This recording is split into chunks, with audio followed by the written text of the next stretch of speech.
So basically, this is a little different game until what we have been building so far now.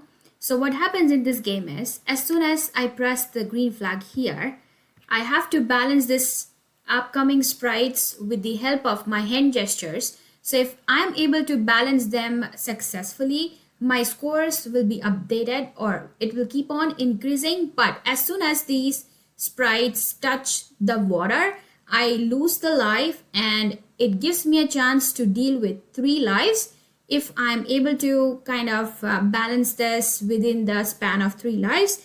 I'm all set. If no, as soon as my lives become 0, it stops. So that's where basically I'm out of lives and I don't have any more lives to keep on going with the game.